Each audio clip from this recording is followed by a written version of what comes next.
So, as far as I was saying, according to this education, then we are building that economic growth for that stability, that social cohesion, that cultural preservation, and that poverty of reduction. But again, we are building that health and the well-being of our own community.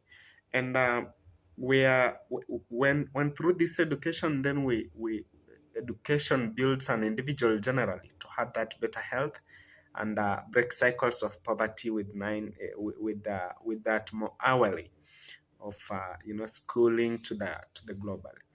Then again through education, then you are building that skill of development. And uh, we have some challenges that we are facing in our areas, or that focus areas in our societies. One of it is that global disparity. Some of the significant gaps exist, particularly in low income countries. So where access to quality childhood education and basic schooling is unequal. But that quality and equality, or that equity, ensuring that quality learning, it's not just attendance, and that it's not just again reaching marginalized children, but it's that trying to build that equity and that quality. But again, through that, we have this early childhood development, ECD. Investing in the first few years is vital for brain development at that age of 5 to 11, at that early age. So, yet many children lack nurturing cares and, stimulation of noted by some of the organizations or the initiatives in our societies. But another thing, what is the role of education? I try to go deeper to some of the Baha'i Rui materials, and actually I got two of the role of education. One of it is a right and a tool. So education is that fundamental human right and transformative tool for achieving that global goals. Like we have poverty reduction, we have that gender equality. So that's one. Then the second role of education, it's investment. And this investment, it's one of the most effective investments in a country or a world can make its future. It's not impacting that health. We have stability, we have prosperity. We have that again, equality comes there and equity comes there. Yeah. But now allow me to turn back to, if you can allow me to turn back to the Baha'i education.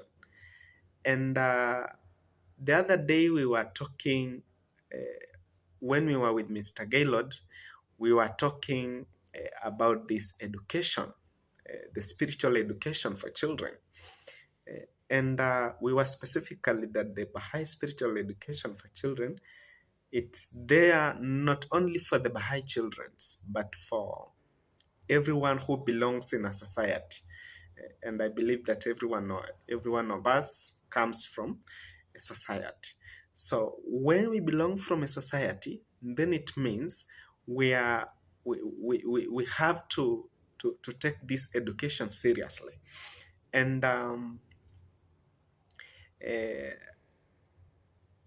allow me to share some of these, like the core principles in this child education, or the spiritual education. So actually, I'll take this video. I was intended to take only 10 minutes. So I'm remaining with 5 to 6 minutes there. So I'll just go through it at first as I can. Let me try. So some of these core principles of the Baha'i spiritual education, one of it is the spiritual and moral foundation. So through this education is a primary goal for the children, Baha'i children education. So spiritual and moral foundation, it's one of the goal. And this goal is to develop that spiritual that qualities, we have that generosity, we have honesty, we have courage, but through the faith and reason. So we are preparing children for service to humanity. Because when we teach them these spiritual qualities, the spiritual qualities goes around service. They're not going anywhere else. They're just going around service. So when we teach them these spiritual qualities, then we are preparing them for service to humanity. Then we have this another core principle that I'm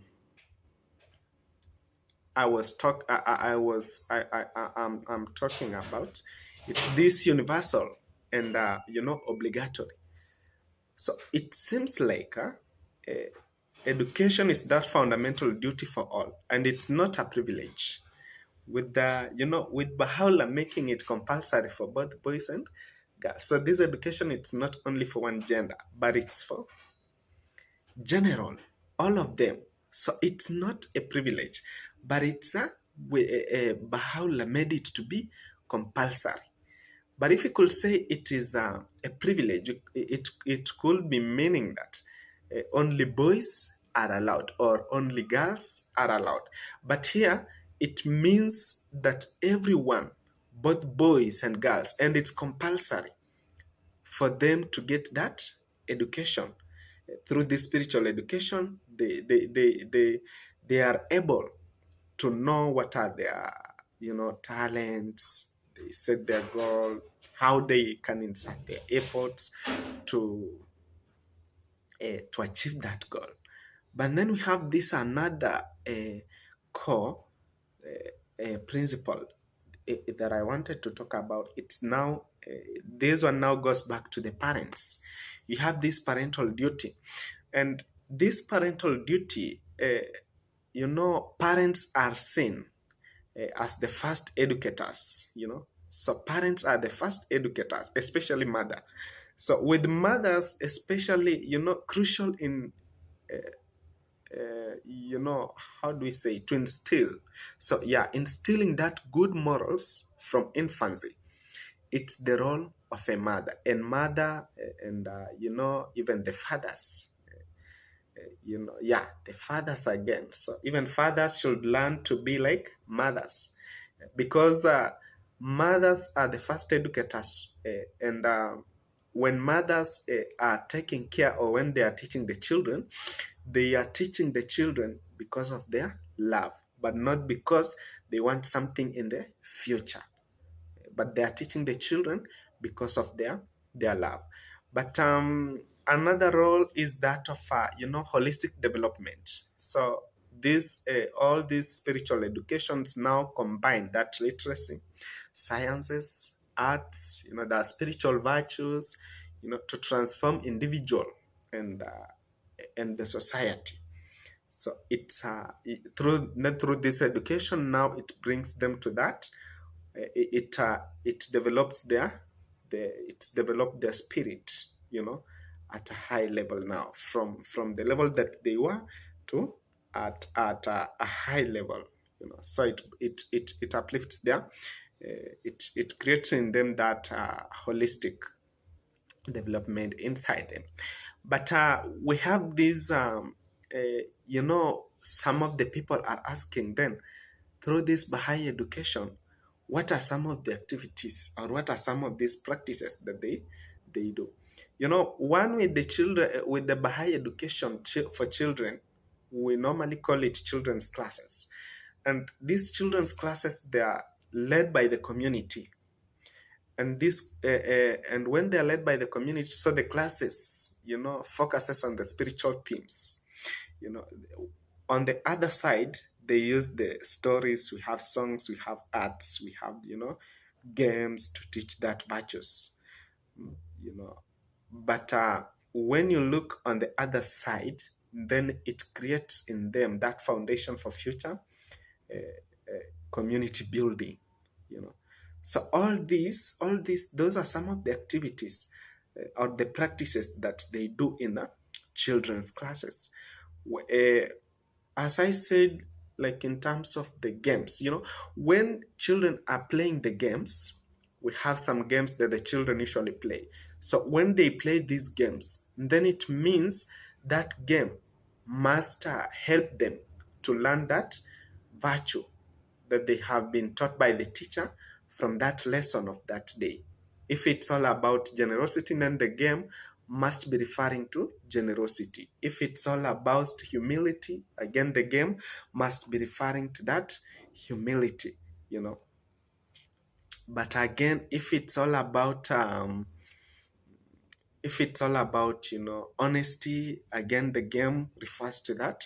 Uh, the game refers to that honesty. Yeah. Uh, then with the children classes, and then it's the activity that is going all over around the world.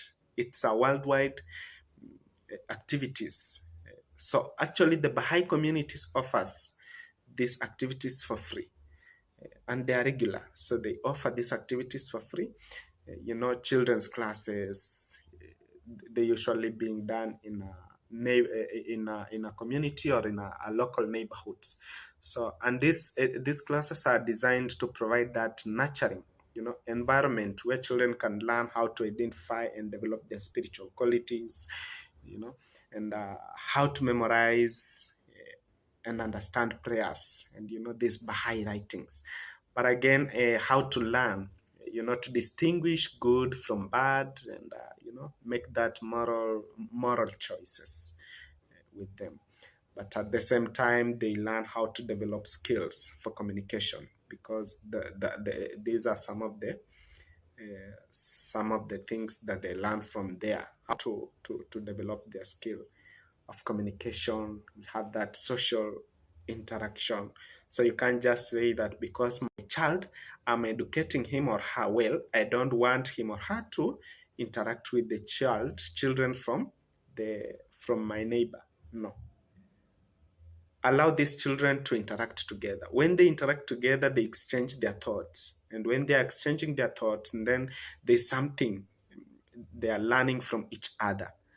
If they see the children from your neighbor are doing wrong thing, they'll have to correct them. They won't wait for their parents to correct them. Yeah. But again, when they interact together, and then they learn how to cooperate together in terms of service to humanity, because that's what the main purpose they are coming together to learn. Service to humanity. So they start practicing this service to humanity. You see that they are offering this service with with each other. And this actually, as I finish up, these programs use a structured curriculum. It's this program goes a year after a year. So it means the grade 1 for children's classes take 1 year, the grade 2 1 year, up to grade 5, grade 6 there. The program takes 6 years. And then after 6 years, then they go to junior youth. And with that resources dedicated to that, training teachers and effecting or that ensuring that we have this effective system of education in our communities. Yeah. So after the 6 years now, the 6 years of the program, then these children are no longer now children. They are, because after 6 years, these children will be 12 years. Some will be 11, others will be 12 years. So they are no longer children. Now they are junior youth. So when they enter into the age of junior youth, the age of transition, we usually call it the age of transition. So when they are the age of junior youth, then they enter into another program. And that program, we'll have to talk about it another time. I'll create time, then I'll have to host one of the friends whom we will be talking with. I think by that time we will take much longer time. That conversation will take up to like 1 hour, something like that. So I'll have to invite the friend that we converse with him about that program, because with that program, then we will have to go much deeper to it, so that we might learn about this program. And what we have to do, and then let's take our children to school, to school when they are going to school to get that education. But let us remember again, in our societies, let us create that community gatherings for these children to come together and study the Baha'i education, or learn this Baha'i education. And through that, and then we will be creating that an effective society in the future. Thank you.